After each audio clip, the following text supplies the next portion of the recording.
ముఖ్యమంత్రి గారి దృష్టికి ఆయన ప్రతిపక్ష నాయకుడిగా ఉన్నప్పుడు బూదుగురు గ్రామానికి వచ్చినప్పుడు ఆయన సార్ గారు ఆయన మేము అర్జీ ఇచ్చినాము, నేను ముఖ్యమంత్రి అయిన తక్షణం మీ కోరిక నెరవేర్స్తామన్నారు. ఆ కోరిక అదేవిధంగా ఆయన ముఖ్యమంత్రి అయిన తర్వాత ఫస్ట్ ప్రిఫరెన్స్గా వచ్చి రాళ్లబూదుగురు గ్రామానికి కోదండరాముల దేవస్థానానికి ఒక నెలకు మునుపు మన ప్రభుత్వ విప్ ఎమ్మెల్సీ కంచెల శ్రీకాంత్ గారి చేతుల మీదుగా భూమి పూజ జరిగి చాలా వైభవంగా జరిగింది. పనులు కూడా నిర్విఘ్నంగా నిర్విరామంగా శరవేగంగా జరుగుతున్నాయి. అమౌంట్ అయితే సీఎం చంద్రబాబు నాయుడు గారు అయితే 7,85,00,000 రూపాయలు మంజూరు చేయడం జరిగింది.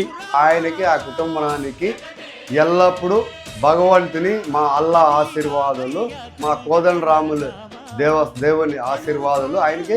మరియు తెలుగుదేశం పార్టీ ప్రతి ఒక్క సభ్యులు కూడా ఆయురారోగ్యాలతో వర్ధిల్లాలని, అష్టైశ్వరాలతో జీవించాలని కోరుకుంటున్నాము.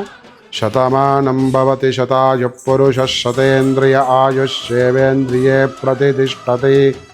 ధనం ధాన్యం పశుం బహుకీర్తిలాభం శత సంవత్సరం దీర్ఘమాయు.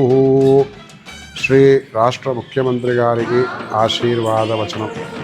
స్వామివారికి శ్రీ కోదండరామస్వామి వారి అనుగ్రహం పరిపూర్ణంగా కలిగి ఉండాలని, ఆ రాముని యొక్క ఆశీస్సులు సదాకాలం ఆయనకి పొందాలని ప్రార్థన.